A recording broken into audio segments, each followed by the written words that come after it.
ఓం నమ శివాయ. భారత్ మాతా శివశక్తి అవతార్ శివ్ బాబా వాణి. తేదీ 8/3/2026, పూర్వ తేదీ 7/11/2022. మంచిది. వాస్తవంగా సమయం తక్కువగా ఉన్నది. ఎల్లప్పుడూ సంసిద్ధంగా ఉండండి. తండ్రితో చేసిన వాగ్దానాలను గుర్తు చేసి అంతిమ సమయం యొక్క పరీక్ష కొరకు తయారు చేయడానికి శిక్షణను ఇచ్చే శివ్ బాబా ఇలా చెప్తున్నారు. మంచిది. ఈరోజు పిల్లలందరూ బాబ్దాదా కోసం ఎదురు చూస్తూ కూర్చున్నారు. మీరు సంసిద్ధంగా ఉన్నారా, లేక సంసిద్ధంగా ఉండడానికి బదులుగా ఉన్నదా లేదా అని ఆలోచిస్తూ సమయాన్ని వృధా చేశారా? బాబ్దాదా ప్రతి పిల్లవాడి హృదయాన్ని తెలుసుకుంటారు. హృదయంలో తండ్రి ఉన్నారు. తండ్రి యొక్క ప్రేమ కూడా ఉంది. కానీ ఎక్కడో ఒక చోట మాయ తన స్వరూపంతో ముందుకు వచ్చేస్తుంది. ఏమిటి, ఎందుకు అనే అతిపెద్ద ప్రశ్నల వరుసతో మాయ వస్తోంది. అలా ఎందుకు, ఏమిటి, ఎలా? ఇలా జరగకూడదు కదా. బాహ్య ప్రపంచంలో మాయ ఏ రూపంలో ఉంటుంది? ఇది నాది, అది నాది, ఇవన్నీ నావి అనే రూపంలో ఉంటుంది. కానీ బ్రాహ్మణ పిల్లల ముందు మాయ యొక్క రూపము ఎలా ఉంటుంది? వేరు వేరు రూపాల్లో ఉంటుంది. లౌకిక ప్రపంచంలో వారి పురుషార్థము, వారి భావన వేరుగా ఉంటుంది. కానీ బ్రాహ్మణ పిల్లలు ఇప్పటికీ కూడా ఏమిటి, ఎందుకు అనే సంశయంలోనే ఉన్నారు. సమయం చాలా తక్కువగా ఉంది. ప్రతి పిల్లవాడు తన స్థితిని స్వయంగా పరిశీలించుకోవాలి. నేను తండ్రి స్మృతిలో ఎంత మేరకు ఉంటున్నాను అని పరిశీలించుకోవాలి. నాకు తండ్రి పైన ఎంత ప్రేమ ఉన్నది అని పరిశీలించుకోవాలి. ఈ ప్రపంచంలో మనము పరస్పరము ఒకరి మాట మరొకరు వింటాము. కొన్నిసార్లు సందేహం కలుగుతుంది, కొన్నిసార్లు నమ్మకం కలుగుతుంది. కానీ ఎప్పుడైనా మనల్ని మనం ప్రశ్నించుకున్నామా? మనల్ని మనము చూసుకున్నామా? నాకు వాస్తవంగా ఏమి కావాలి అని హృదయాన్ని అడిగామా? నా సంబంధము ఎవరితో ఉంది? ఎప్పుడైనా ఏకాంతంలో ఇలా మనతో మనము మాట్లాడుకున్నామా? ఎప్పుడైనా తండ్రి యొక్క ప్రేమ సువాసనను అనుభవించానా? ఆ సువాసన అనుభవించినప్పుడు తండ్రి ఎక్కడ ఉన్నా సరే పిల్లలు ఒకే సెకనులో పరిగెత్తుకుంటూ వెళతారు. తండ్రిపై అంత ప్రేమ ఉండాలి. ఈ సమయం చాలా విలువైనది, అదేవిధంగా అమూల్యమైనది. ఈ సమయం వెళ్ళిపోతే తిరిగి మన చేతికి రాదు. బాబ్దాదా చాలా కాలంగా తెలియచేస్తూ వస్తున్నారు, సమయము తక్కువగా ఉన్నది అని. అంతిమ సమయం వచ్చిన తర్వాత కూడా తండ్రి పిల్లలను అప్రమత్తం చేస్తున్నారు, సమయం తక్కువగా ఉన్నది అని. కానీ పిల్లలు ఏమంటారంటే, బాబా మీరు చాలా కాలంగా సమయం తక్కువగా ఉన్నదని చెప్తూ వచ్చారు, ఇప్పటి వరకు ఏమీ జరగలేదే అని. సమయము వాస్తవంగా తక్కువగానే ఉన్నది, ఇప్పటి వరకు ఏమీ జరగలేదు అని ఆలోచించకూడదు. ప్రతి క్షణము నేను సంసిద్ధంగా ఉన్నానా అని ఆలోచించాలి. నేను ఎల్లప్పుడూ సంసిద్ధంగా ఉన్నానా? తండ్రి విచ్చేయండి పిల్లలు అని చెప్పగానే జీ బాబా అని వెంటనే సంసిద్ధంగా ఉండేంత శక్తివంతమైన స్థితి నాకు ఉన్నదా? నేను అంత సంసిద్ధంగా ఉన్నానా అని పరిశీలించుకోవాలి.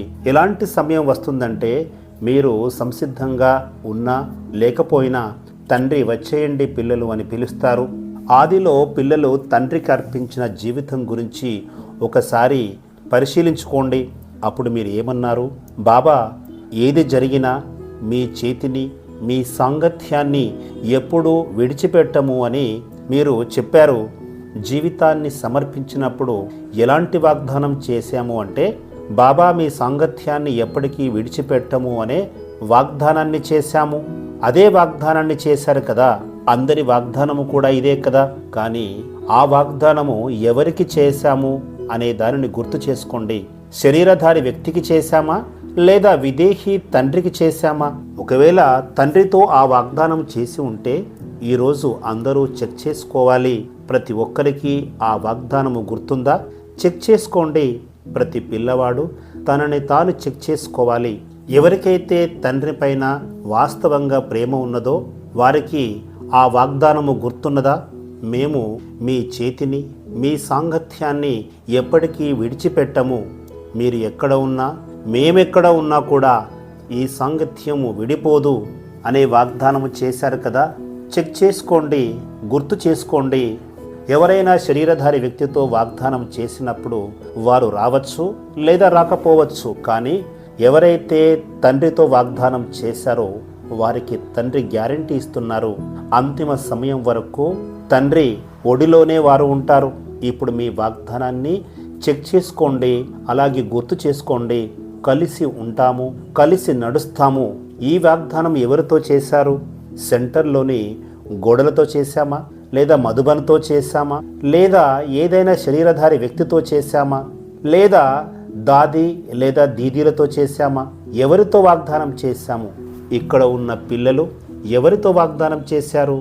దాదీలందరూ కూడా తండ్రితోనే వాగ్దానం చేశారు, మేము మీతో కలిసి ఉంటాము, కలిసి నడుస్తాము అని. కానీ ఈరోజు తండ్రి అందరినీ అడగాలనుకుంటున్నారు. ఇక్కడ కూర్చున్నవారు కానీ, లేదా ప్రపంచంలో ఎక్కడ కూర్చున్నా కానీ తండ్రి వారిని అడుగుతున్నారు, ఈ వాగ్దానము ఎవరితో చేశారు? ఏ బాబాతో చేశారు? అందరికీ గుర్తున్నదా? చాలా మంచి విషయము. ప్రతి ఒక్కరూ దీనిని గుర్తుంచుకోవాలి. ఎందుకంటే దీనిని మర్చిపోకూడదు. మీరు మర్చిపోయినట్లయితే మీకు పెద్ద నష్టం జరగవచ్చు. ప్రతి పిల్లవాడు తండ్రిని స్మృతి చేయాలి. అదేవిధంగా వాగ్దానాన్ని కూడా గుర్తు చేసుకోవాలి. ఎందుకంటే తండ్రికి ప్రతి పిల్లవాడితో చేసిన వాగ్దానము గుర్తుంది కనుక. కొద్దిమంది పిల్లలు ఏమంటారంటే, సరే ఇంతమంది వెళ్తున్నారు, మనం కూడా ఒకసారి వెళ్తే ఏం జరుగుతుందో చూసేద్దాం. ఏమి జరుగుతుంది? ఏ బాబాతో మిలనం జరుగుతోంది? వారు మన బాబానా లేదా ఇంకెవరి బాబానా? ఒకసారి చూసేందుకు వెళ్దాము. వెళితే ఏం పోతుంది? అంత దూరం నుంచి అందరూ వస్తున్నారు కాబట్టి మనం కూడా వెళ్దాము అని కేవలము చూసేందుకు మాత్రమే వస్తున్నారు. సరే మంచిదే, కనీసము చూడటానికైనా వచ్చారు అని తండ్రి చెబుతున్నారు. ఆ తర్వాత బాబా మీరు రాలేదు, మేము మీకోసం ఎదురు చూసాము, మీరు ఆహ్వానం కూడా ఇవ్వలేదు అని పిల్లలు తండ్రికి ఎవరు చెప్పకూడదు. కనీసము నేను వస్తున్నాను అని చెప్పాలి కదా అని తండ్రిని పిల్లలు అడుగుతూ ఉంటారు. ఈ రోజు తర్వాత ఎవరు కూడా తండ్రిని వేలెత్తి చూపలేరు. కానీ పిల్లలు ఏమనుకుంటున్నారు? తండ్రి ఇంత పెద్ద స్థలాన్ని ఎలా వదిలివేస్తారు? ఇంత చిన్న స్థలంలోకి ఎలా వస్తారు? ఇంత చిన్న స్థలంలో ఎందుకు ఉన్నారు? పిల్లలు ఒకసారి మీరు ఆలోచించండి. మీ పిల్లలు ఎక్కడికైనా కనిపించకుండా వెళ్ళిపోయినా, లేదా కనిపించకుండా పోయినా, వారు ఎక్కడో కూర్చొని మిమ్మల్ని గుర్తు చేసుకుంటూ ఉంటే మీరేమి చేస్తారు? మీరు ఆ స్థలాన్ని చూస్తారా? స్థలము చిన్నదా పెద్దదా అని ఆలోచిస్తారా? లేదు, నా పిల్లవాడు ఉన్న స్థలం చాలా చిన్నది కాబట్టి నేను అక్కడికి వెళ్ళను అని ఆలోచన చేస్తారా? అలాంటప్పుడు తండ్రి ముందు ఈ స్థలము అనే గోడను ఎందుకు నిర్మిస్తున్నారు? తండ్రికి స్థలము అవసరమా? దీనిని ప్రతి పిల్లవాడు చెక్ చేసుకోవాలి. తండ్రికి మీరు కావాలి, మీకు తండ్రి కావాలి. ఈ విశ్వమంతటిలో స్థలమే ఉన్నది. స్థలంతో తండ్రి ఏం చేస్తారు? ఖాళీ స్థలంలో ఏమి ఉంటుంది? పిల్లలు ఎక్కడ ఉంటారో అక్కడే తండ్రి ఉంటారు, అక్కడే శాశ్వతంగా ఉంటారు. మీరు పరంధామంలో ఉన్నప్పుడు కూడా తండ్రి కూడా పరంధామంలోనే ఉండేవారు. మీరు భూమిపైన ఉన్నప్పుడు తండ్రి కూడా భూమిపైనే ఉంటారు. మీరు సూక్ష్మవతనంలో ఉన్నప్పుడు తండ్రి కూడా అక్కడే ఉంటారు. మీరు ఎక్కడ ఉంటారో అక్కడే తండ్రి ఉంటారు. ఎప్పటి నుంచో తండ్రి ఇలా పిల్లల వెనుకనే ఉన్నారు. పిల్లలు పరంధామాన్ని వదిలి వచ్చేసరికి తండ్రి అక్కడ ఏమి చేస్తారు? కానీ ఇప్పుడు తండ్రి మిమ్మల్ని తీసుకువెళ్ళడానికి వచ్చారు. ఎందుకంటే ప్రతి పిల్లవాడు దుమ్ము ధూళిలో కూరుకున్నారు. ఆ దుమ్ము ధూళి అంటే దేహాభిమానం అనే మట్టి చేరినప్పుడు పిల్లలు ఏం చేస్తారు? ఏడుస్తారు కదా. పిల్లలు బయటికి ఆడుకోవడానికి వెళితే ఎవరైనా వారిని కొడితే లేదా బాధిస్తే మీరు వెంటనే పరిగెత్తుకుంటూ వస్తారు. నా బిడ్డ ఎక్కడో కూర్చొని ఏడుస్తున్నాడు అని మీకు తెలిసిపోతుంది. మీకు బిడ్డ యొక్క శబ్దం వినిపిస్తుంది కదా, ఆ ఏడుపు శబ్దాన్ని గుర్తించగలుగుతారు. అంత శక్తి ఉంది కదా, అంత ప్రేమ ఉంది కదా. అలాంటప్పుడు తండ్రి పిల్లల యొక్క దుఃఖాన్ని ఎందుకు గుర్తించలేడు? మాయ అర్ధకల్పం నుంచి చాలా బాధించింది. అప్పుడు మీరు ఏడుస్తూ ఏమి చేశారు? తండ్రిని పిలిచారు, విచ్చేయండి బాబా, విచ్చేయండి అని. కాబట్టి ప్రతి పిల్లవాడు తనకు తండ్రిపైన ప్రేమ ఉన్నదా అని చెక్ చేసుకోవాలి. తండ్రి పట్ల గౌరవము, ప్రేమ ఉన్నదా లేదా అని ఆలోచిస్తూ ఉంటారా? అందరూ తమని తాము పరిశీలన చేసుకోవాలి. సరేనా? మళ్ళీ కలుద్దాం అలాంటి తండ్రితో, పక్కా వాగ్దానము చేసిన పిల్లలకు, అలాంటి తండ్రి హృదయంలో నివసించే సుపుత్రుడైన పిల్లలకు బాబ్దాద యొక్క ప్రియ స్మృతులు. ఇలా ఆది నుంచి అంతిమం వరకు బాబా మేము ఆదిలో లేము కదా అని పిల్లలు అంటూ ఉంటారు. వేలాది పిల్లల సంకల్పం ఏమిటంటే మేము బ్రహ్మా బాబాను చూడలేదు అని చెప్తారు. కానీ తండ్రి ఏమంటున్నారు? ఇప్పుడు వారిని కలవండి, ఇది వారిని కలిసే సమయము. ఆ తర్వాత పడవని నడిపే నావికుడు తన పడవని తీసుకొని వెళ్ళిపోతాడు. సమయం తక్కువగా ఉంది, ఇంకా ఇక్కడ సమయాన్ని వృధా చేయకూడదు. బాబా ఇంత చిన్న పిల్లలు ఎందుకు వస్తారు అని ఆలోచించకండి. వీరిని ఎందుకు చిన్నగా చూస్తున్నారు? ఇంత చిన్న వ్యక్తిలో అంత పెద్ద తండ్రి ఆసీనులయ్యారు. వీరి యొక్క ఆది మధ్య అంతిమాల కథ మీకు తెలియదు కదా. మీకు చూడడానికి చిన్న పిల్లలాగా కనిపిస్తున్నారు, కానీ వీరి యొక్క 84 జన్మల కథ మీకు తెలియదు. వీరు చిన్నవారు కాదు. మీరు శరీరాన్ని చూడకూడదు, ఆత్మను చూడండి. ఈ పరీక్షలోనే పాస్ అవ్వాలి. బాబా మేము మిమ్మల్ని చాలా ప్రేమిస్తున్నామని పిల్లలు అంటూ ఉంటారు. అలాంటప్పుడు బాబా ఏమంటారంటే, సరే ఒక ప్రాక్టికల్ పరీక్షను తీసుకోనా అని అడుగుతారు. సో అలాంటప్పుడు ఆ ప్రాక్టికల్ పరీక్షలో ఏమి జరిగింది? అందరూ ముఖాన్ని చూశారు, ఆత్మను మర్చిపోయారు. ఈ చిన్నపిల్ల రూపాన్ని చూస్తున్నారు. ఇప్పుడు ప్రాక్టికల్ పరీక్ష జరుగుతోంది. ఇందులోనే ఎక్కువ మార్కులు లభిస్తాయి. ముఖాన్ని, స్వరూపాన్ని చూస్తే ఏ నెంబర్లో వస్తారు? మీ యొక్క జగన్మాత కూడా చిన్నగానే కనిపిస్తారు.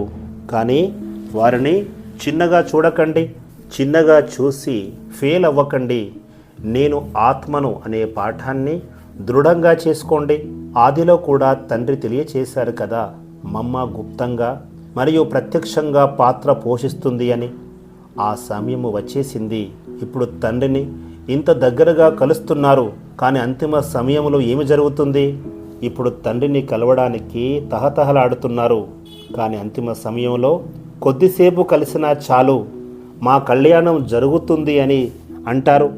ఎల్లప్పుడూ మీరు గుర్తుంచుకోండి, తండ్రిని మాత్రమే చూడండి, ఆత్మ యొక్క పాత్రను చూడండి. అంతేకాని వర్తమానంలో ఉన్న ముఖ కవళికలను, రూపాన్ని చూడకండి. ఈ ఆత్మ యొక్క 84 జన్మల కథ ఏమిటి? దానిని చూడండి. దానిని గుర్తించగలరా? అంత శక్తి ఉన్నదా? మీరు వేరును చూడండి. అర్థమైందా? ఈ చిన్న అనే విషయాన్ని మర్చిపోండి. ఆత్మ పాఠాన్ని పూర్తిగా చదివితేనే కళ్యాణం జరుగుతుంది. సరే, మళ్ళీ కలుద్దాం. ఇప్పుడు మీ ఆదిపిత బ్రహ్మ బాబాను కలవండి. రాత్రి క్లాస్ 4/10/1968. ఇప్పుడు ఢిల్లీలో సేవను విస్తరించాలి. వాస్తవానికి ఈ త్రిమూర్తి ఇంకా వృక్షం యొక్క చిత్రము విదేశీయుల కోసమే తయారు చేయబడింది. దీని గురించి వారికి తెలియచేయడం మంచిది. ఎప్పుడైనా విదేశీయులు వచ్చినప్పుడు వారికి సంగమయుగ జ్ఞానం గురించి తెలియచేయాలి. ఇది కొత్త ప్రపంచము, పాత ప్రపంచం యొక్క సంగమంగా చెప్పాలి. ఇదే ముఖ్యమైన విషయము. ఒకవైపు స్వర్గము ఉన్నది, మరోవైపు నరకము ఉన్నది. నరకాన్ని స్వర్గంగా మార్చేది గాడ్ ఫాదర్ మాత్రమే.